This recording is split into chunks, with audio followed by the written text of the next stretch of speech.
Une histoire plus qu'intéressante. Ne perdons pas le temps. Allons directement dans le vif du sujet.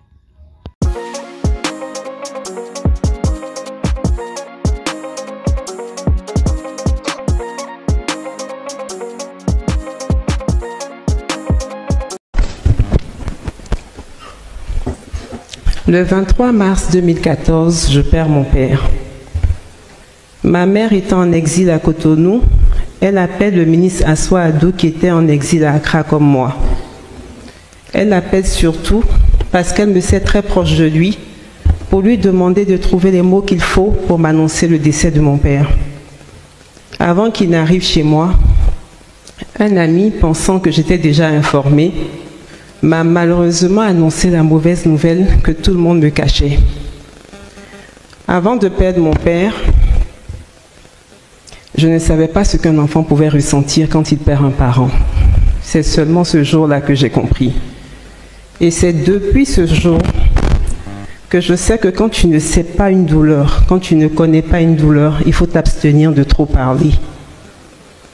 Je me souviens que la seule question que je posais aux gens qui venaient me présenter des condoléances était celle-ci. As-tu déjà perdu un parent? Quand on me répondait non, je détournais mon regard parce que je me disais que la personne ne pouvait pas comprendre ma peine.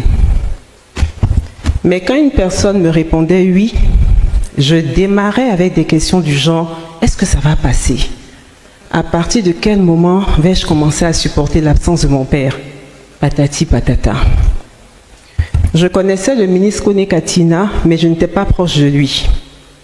Quand il a appris que j'avais perdu mon père, il est passé chez moi à la maison et je lui ai posé la fameuse question « As-tu déjà perdu un parent ?» Et il m'a dit « Oui, j'ai perdu ma mère et je n'ai malheureusement pas pu l'enterrer parce que c'était au moment de la partition du pays. » Katina venait de représenter, par cette simple phrase, la personne que je trouvais légitime à me consoler. Il avait non seulement perdu sa mère et il n'avait pas assisté à son enterrement, il était donc comme moi, père d'un parent et ne pas pouvoir l'enterrer. Trouver à cet instant quelqu'un qui a ressenti la même douleur et que cette personne nous dit que ça va aller est du plus grand réconfort. Parce qu'on se dit que cette personne sait ce qu'on ressent au plus profond de nous-mêmes. Pourquoi je vous parle de cette histoire? Ici, il ne s'agit pas de vous décrire l'amitié qui me lie au ministre Katina ou de vous parler de mon affection pour le ministre Assoua Adou ou encore de vous parler de la douleur que j'ai ressentie lors du décès de mon père. Je vous raconte cette histoire pour vous parler de la légitimité d'une personne en cas de problème, en cas de douleur, en cas de souffrance. Nous savons tous ce qui s'est passé en Côte d'Ivoire. Il y a eu la guerre, il y a eu des atrocités. Mais qui est légitime pour demander de pardonner? Qui est légitime à faire de la réconciliation un pilier essentiel? Pour dire à quelqu'un de laisser tomber une affaire, il faut d'abord savoir et pouvoir sentir ce que la personne a subi, ce que la personne vit. Cela permet de trouver les mots justes pour parler, pour apaiser. Et la personne n'a pas non plus le sentiment que sa douleur est banalisée. Quand je relate souvent les souffrances que le président Laurent Gbagbo a vécues, ce n'est pas pour vous révolter ou pour vous faire pleurer. C'est pour démontrer qu'il est lui aussi une victime de la crise ivoirienne et qu'il est capable de comprendre ce que les victimes ivoiriennes ressentent.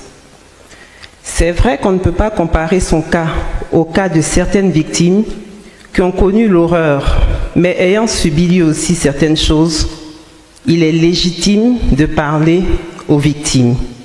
Ce n'est donc pas prétentieux de sa part de demander aux victimes de pardonner.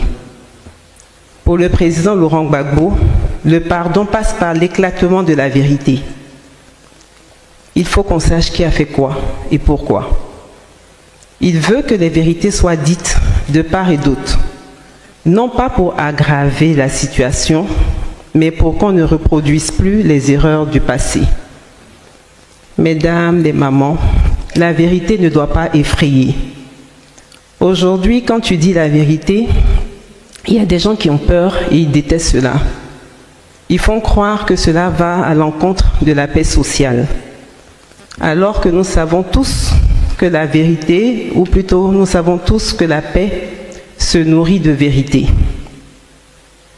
Chers invités, pour ceux qui ont pu suivre sur les réseaux sociaux ou qui étaient à Yopougon Azito, j'ai évoqué pour la première fois les conditions de détention du président Laurent Gbagbo à Korogo. Quand j'ai parlé de la détention du président Laurent Gbagbo à Korogo et qui lui a laissé des séquelles, je l'ai fait pour qu'on sorte du cynisme.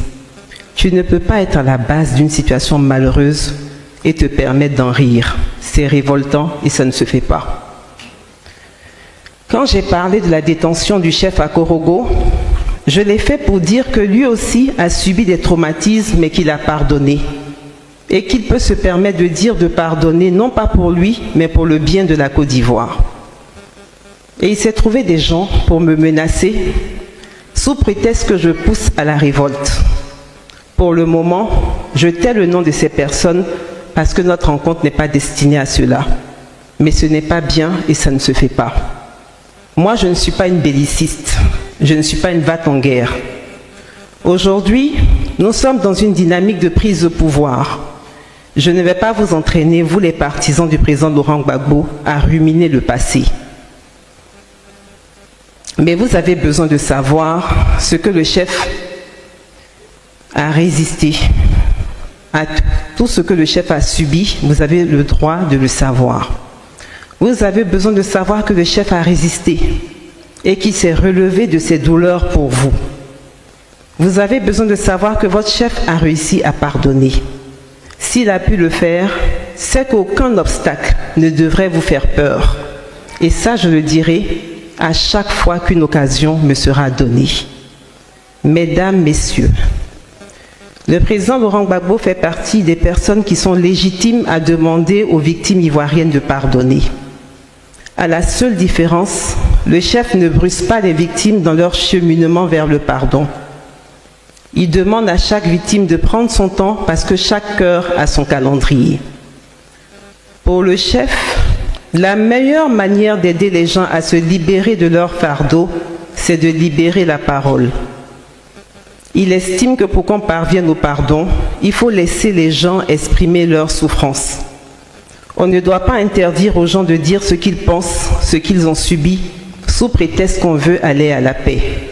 La preuve aujourd'hui, le président Laurent Gbagbo a autorisé que je vous reçoive pour que vous puissiez exprimer tout ce que vous avez sur le cœur. Peu importe le camp, peu importe le parti politique, quand le président Laurent Gbagbo prendra le pouvoir en octobre 2025 par la grâce de Dieu,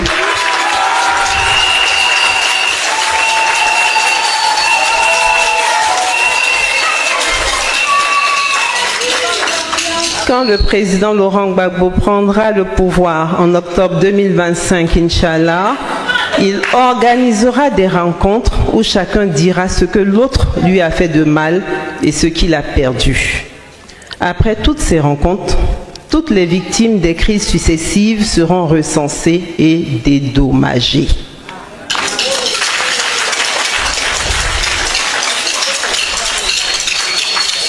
Mesdames, Messieurs, sympathisantes, sympathisants, en attendant que le président Laurent Gbagbo accède à la magistrature suprême, il a besoin de vous, il a besoin de votre aide. Est-ce que vous êtes prêts à l'aider?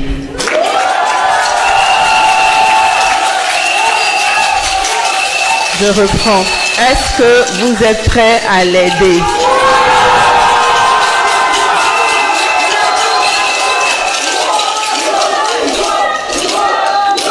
Bon, pour cette rangée, je suis sûre que vous êtes prêts à l'aider. Mais est-ce que vous êtes prêts à aider le président Laurent Gbagbo?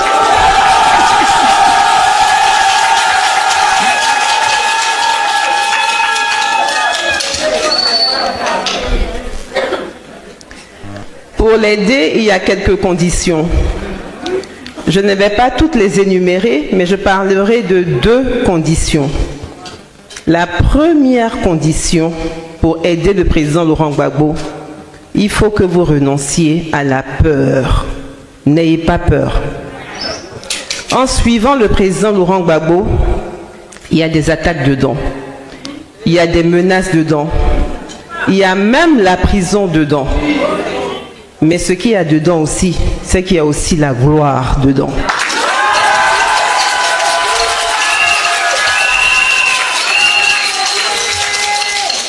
Lorsque tu suis un homme politique de la trempe du président Laurent Gbagbo, un tel monument de la politique ivoirienne que le monde a essayé de briser en vain, tu bénéficies automatiquement de sa lumière et tu subis également les revers de son métier. Même si le chemin est difficile, les combats du président Laurent Gbagbo s'achèvent toujours bien.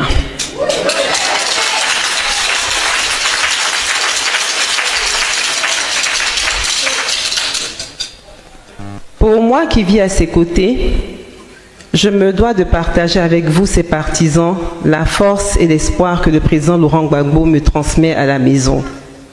En vivant avec lui, je vois ce que vous ne voyez pas. En vivant avec lui, j'entends ce que vous n'entendez pas. Je vois des choses qui me permettent de vous dire que nous allons nous en sortir.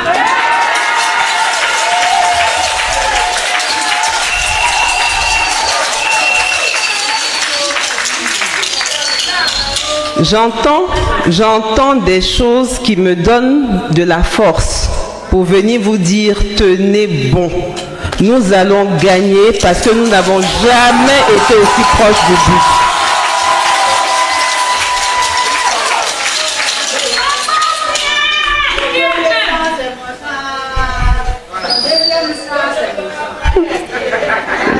Je vous affirme aujourd'hui haut et fort que ça va aller, pourvu que vous y croyez, pourvu que vous le vouliez.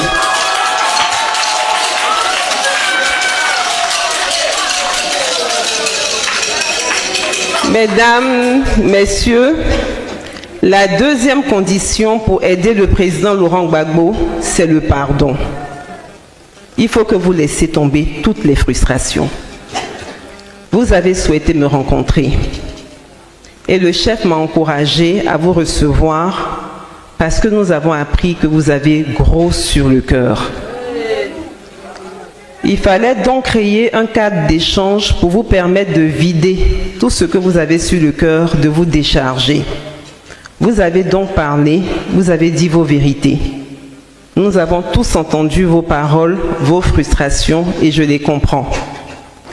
C'est vrai que vous avez des raisons d'être frustrés, mais vous n'auriez pas eu raison si vous vous étiez détourné du président Laurent Gbagbo à cause de vos frustrations.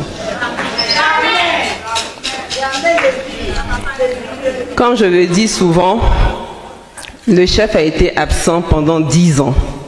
Il n'était pas en vacances, il était en prison. Nous étions tous malheureux pendant son absence. C'est vrai que ça ne justifie pas certaines attitudes, mais ça pourrait aussi les expliquer. Je vous demande pardon pour tout ce que vous avez pu subir pendant l'absence du président Laurent Gbagbo.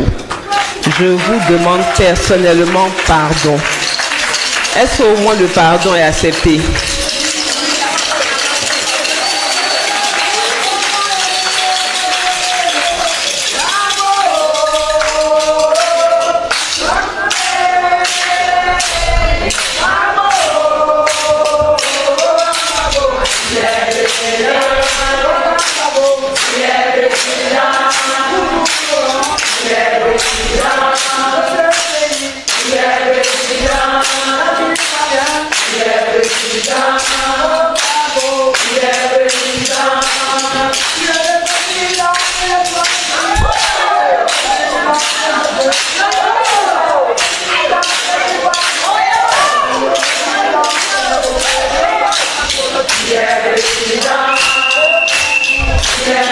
Merci. Merci beaucoup. Je vous remercie. Merci beaucoup. Merci. Vous avez accepté le pardon, mais je vais vous confier une mission. Allez chercher tous nos camarades qui sont frustrés et dites-leur de revenir parce que le chef est de retour et leur place est auprès du chef.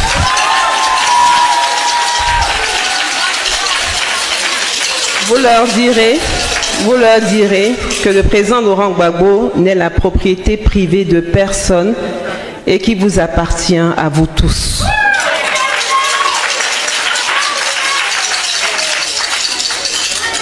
Mesdames et messieurs,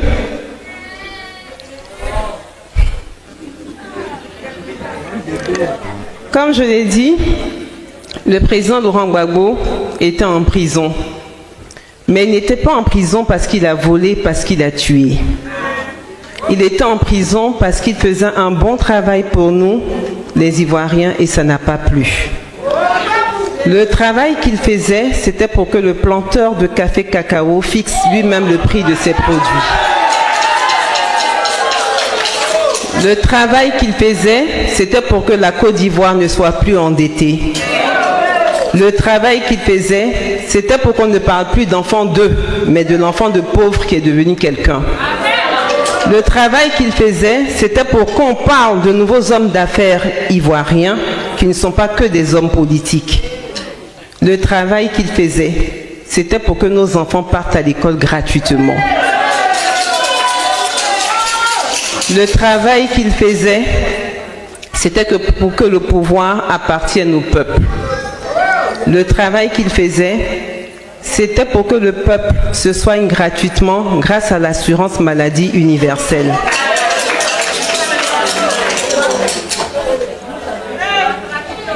Enfin, le travail qu'il faisait, c'était pour que l'Ivoirien mange à sa faim.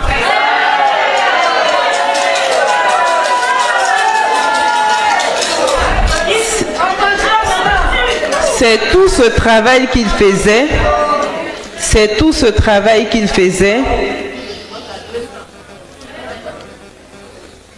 c'est tout ce travail qu'il faisait et dont les Ivoiriens avaient commencé à profiter et puis ils l'ont pris et ils l'ont déposé à La Haye pour qu'ils n'aient plus envie de faire ça pour les Ivoiriens. Militante, le président Laurent Gbagbo a été éloigné de son pays pendant 10 longues années. Il a été éprouvé. Il aurait pu rentrer et dire que je suis fatigué. Mais il a regardé l'état de la Côte d'Ivoire et il vous a répondu oui quand vous lui avez demandé d'être votre candidat. Il aurait pu refuser d'être candidat parce que lui aussi, il a certainement des frustrations. Mais est-ce que vous aurez accepté qu'il vous abandonne? Tout ce qu'ils lui ont fait subir, c'est pour qu'il renonce à sa vision pour la Côte d'Ivoire, c'est pour qu'il renonce au combat, c'est pour qu'il se renie, c'est pour qu'il vous abandonne. Il ne vous a pas abandonné parce que sa vision de faire de la Côte d'Ivoire un État démocratique n'a pas changé. Le président Laurent Gbagbo n'a pas changé. Il était le même hier, il est le même aujourd'hui et il sera le même demain.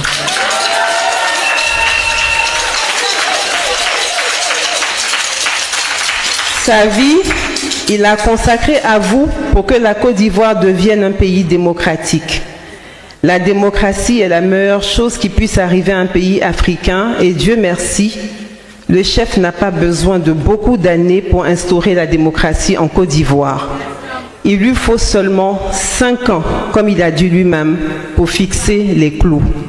Et vous, il vous faut tenir seulement 10 petits mois pour qu'on arrive à la période où le chef prendra les rênes de ce pays.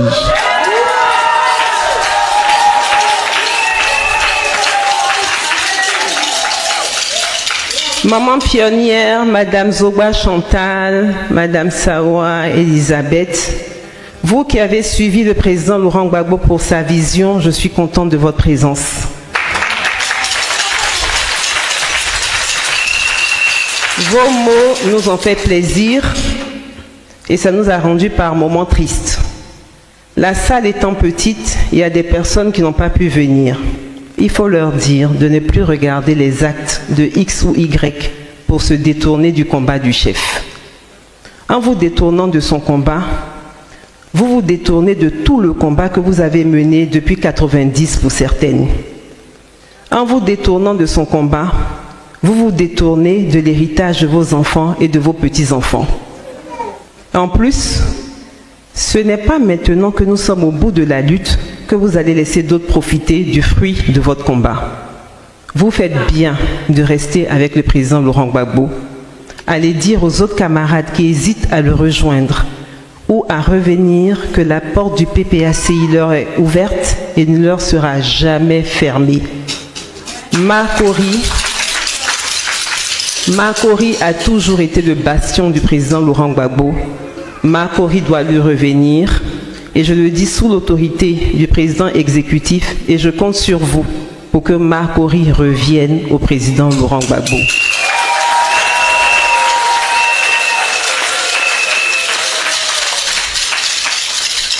Bon, mesdames,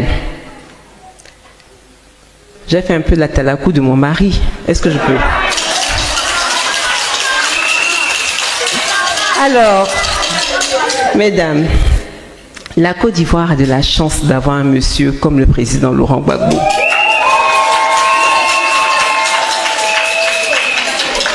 C'est un monsieur qui est détaché de tout. Regardez, il ne porte pas de montre. Il n'a pas de smartphone. Il n'est pas dans la recherche du dernier costume à la mode. Il ne cherche pas le pouvoir pour s'enrichir. Il a déjà dirigé ce pays et il n'a pas volé. Quand il est arrivé au centre de détention de La Haye, les gens de la CPI ont mené des enquêtes partout pour voir s'il n'avait pas caché de l'argent à l'extérieur et ils ont constaté qu'il n'avait aucun compte bancaire dehors. Le président Laurent Gbagbo n'est pas un voleur.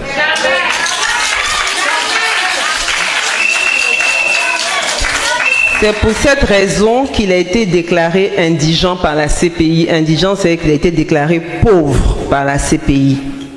Ce qu'il a aujourd'hui, ce sont ces économies qu'il a pu accumuler parce qu'il était en prison. Un tel homme qui a été président de la République pendant 10 ans et qui ne vole pas son peuple et qui se contente après le pouvoir de vivre que sur sa rente viagère, c'est très rare. On comprend aisément qu'il est venu servir son peuple et non se servir.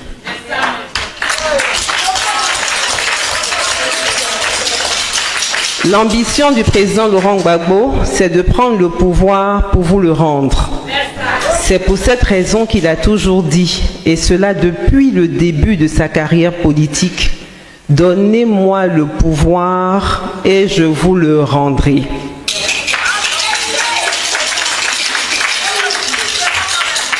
Le président Laurent Gbagbo veut le pouvoir pour que vous profitiez des richesses de ce pays. Le président Laurent Gbagbo veut le pouvoir pour que nous soyons tous pareils. On ne parlera pas de musulmans, de chrétiens, de Maouka, de Djoula, de Bété, d'Ébrié, mais on parlera d'abord d'Ivoiriens. Le président Laurent Gbagbo ne prendra pas le pouvoir pour que le pauvre soit encore plus pauvre. Le président Laurent Gbagbo va réduire l'écart qu'il y a entre les riches et les pauvres parce qu'il va repartir équitablement les richesses de la Côte d'Ivoire. Je sais que vous êtes fâchés, vous vous êtes calmés, mais ce que je vais vous dire, le président Laurent Gbagbo, c'est quelqu'un qui n'est pas rancunier. Il prendra le pouvoir et il n'y aura pas de chasse aux sorcières. Pour le président Laurent Gbagbo, qui a connu les affres de l'exil et de la prison, il n'acceptera pas qu'un seul Ivoirien soit contraint à l'exil ou soit mis en prison parce que cette personne n'est pas de son camp. Le chef veut que nous avancions. Et il compte sur vous pour avancer. Pour avancer, il faut que nous nous pardonnions les uns les autres. Chère maman, chère sœur, chère femme, avant de venir vous rencontrer, le président Laurent Gbagbo m'a dit de vous informer qu'il vous enverra bientôt une délégation. cette délégation viendra travailler avec vous pour vous organiser afin que vous jouiez un rôle actif dans sa campagne électorale.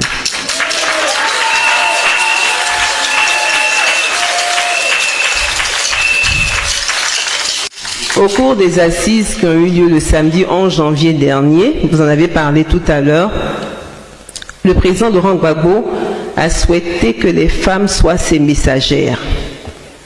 La meilleure manière d'aider le président Laurent Gbagbo, c'est donc d'oublier les frustrations, de pardonner, de faire fi de la peur et de vous lever pour être ses messagères.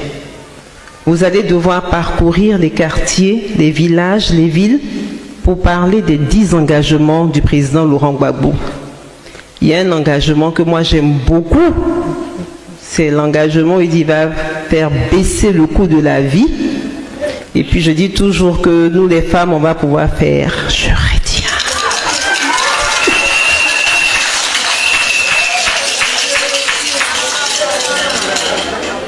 Mais en attendant que la délégation du président Laurent Gbagbo vienne vers vous, le chef souhaiterait que vous annonciez dans vos quartiers qu'il va entamer une tournée de mobilisation dans toute la ville d'Abidjan. Cette tournée de mobilisation, qui commencera le samedi 25 janvier, est dénommée la tournée Ko-Ko-Ko. Pourquoi Ko-Ko-Ko? C'est pour dire que le président Laurent Gbagbo veut prendre le pouvoir sans effraction, sans effusion de sang et sans s'imposer aux Ivoiriens.